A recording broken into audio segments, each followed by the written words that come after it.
1996, the catalogue order arrived, 5 games that would define my life. I already survived the Wumper Islands, but now it's time to settle it in the ring.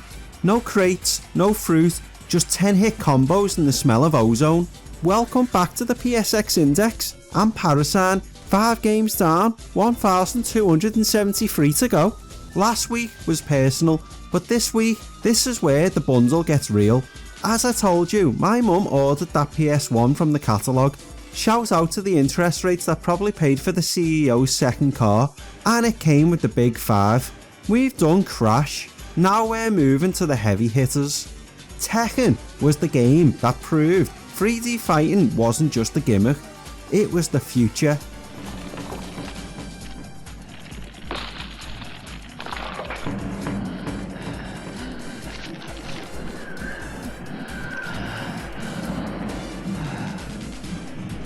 So, where is the game?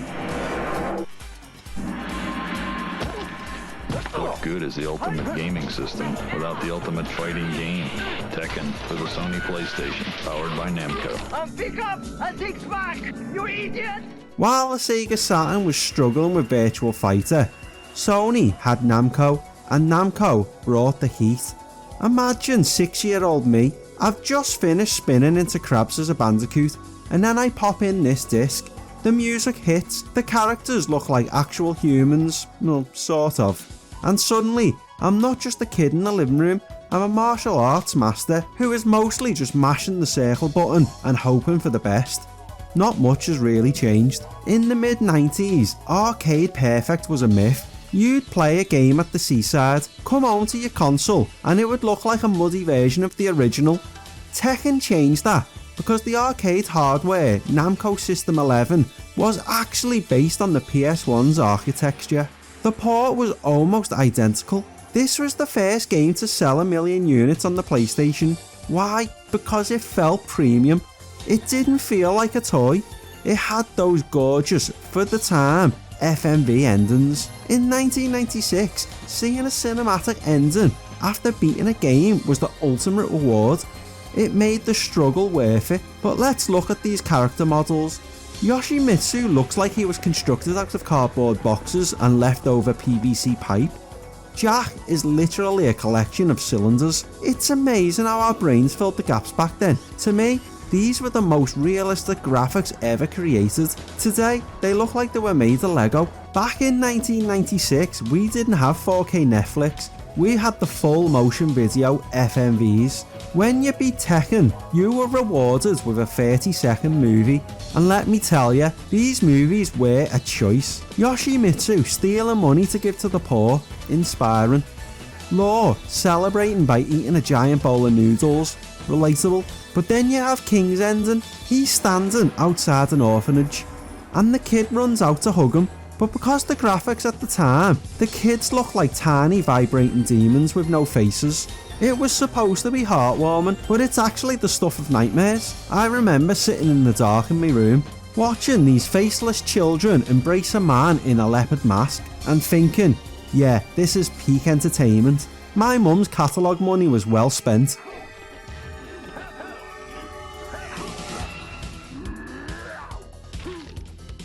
Can we talk about the Mishima family?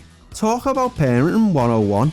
Heihachi Mishima, a man with hair that defies the laws of physics, decides to test his son Kazuya's strength by throwing him off a literal mountain.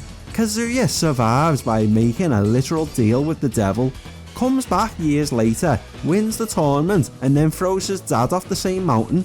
This makes my mum's catalogue interest rates look like a hug. This is the soap opera of fighting games. It's dark, it's edgy, and it sets the tone for the entire series. It gave the PS1 that cool factor. This wasn't a game for little kids. This was a game about revenge and demonic possession. You had King, the guy with the leopard mask who doesn't speak. He just growls. You had Nina Williams, the silent assassin, and Paul Phoenix, a man whose hair is legally required to be at least 12 inches tall. Every character felt distinct, even if I only knew how to do the one move of each of them. We need to talk about the mid-bosses. In Tekken 1, every main character has a rival you have to beat to unlock them, and Namco didn't just give us clones, they gave us fever dreams.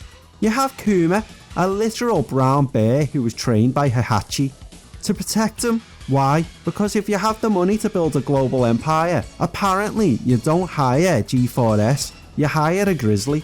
Then there's Ganryu, a sumo wrestler who was banned from the sport because he's a jerk, and Kunimitsu, a ninja who looks like he wandered out of a different game entirely. But the prize for the weirdest inclusion goes to Prototype Jack.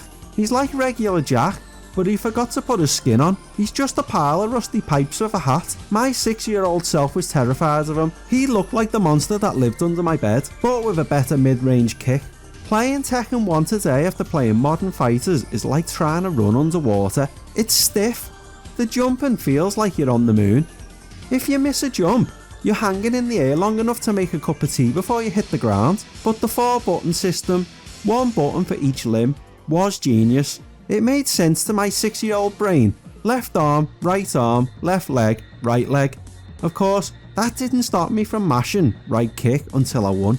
If it works against the AI, it's a valid strategy. Heihachi, as a final boss, is a menace. He doesn't just beat you, he mocks you. He catches your punches and counters with a slap and then takes half your health. It's humbling.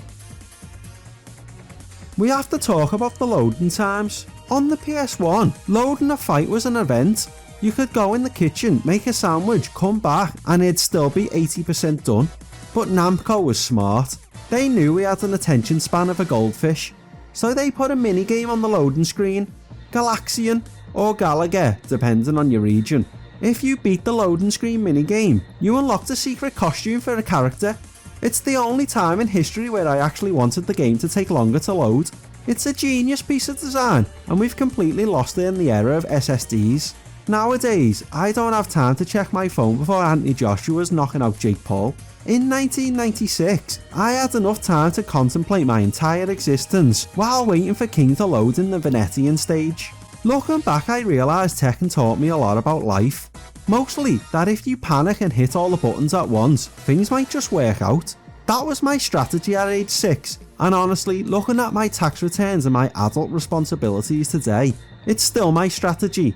Life is just one long 10-hit combo that I haven't memorised. I'm just mashing circle and hoping I don't get thrown off a cliff by a man with weird hair. Just like Crash, my Tekken disc was a victim of the Jigsaw Puzzle Jewel Case era. I remember the smell of the manual, that fresh ink smell. I'd read all those move lists over and over, trying to memorise the 10-hit combos like I was studying for an exam. I never pulled one off, but I felt like a pro just knowing they existed. And as I look at the index, I see the shadows of Tomb Raider and Soul Blade looming, but I also see Power Soccer, my old friend, the football game I played because I had no choice. Every time I finish a masterpiece like Tekken, I know I'm one step closer to having to explain why a 32-bit football game looks like a flickering square, but for now, we celebrate the king. Does Tekken 1 hold up? Honestly, it's a bit of a relic. Tekken 2 and 3 would eventually perfect the formula, but Tekken 1 is the foundation. It's the game that brought the arcade into the living room and told the world the PS1 was here to stay. On the PSX index, it's an essential piece of history. It's clunky, it's polygonal, and the jumping is ridiculous. But it has more soul in its low poly fun than most modern fighters have in their entire DLC roster. The tournament is over, Heihachi has been thrown off the cliff, at least for now. 6 games down, 1,272 to go. The bundle is being checked off one by one. Next time, we stay in the bundle. We're trading the martial arts for a pair of pistols and a very pointy teal tank top. We're heading into the caves of Peru to meet the woman who redefined the action hero. Next time on the PSX Index, Episode 7, Tomb Raider. Follow the raw footage on Twitch, subscribe for the journey. This is Parasine, stay out of the Mishima family business, I'll see you in the tombs.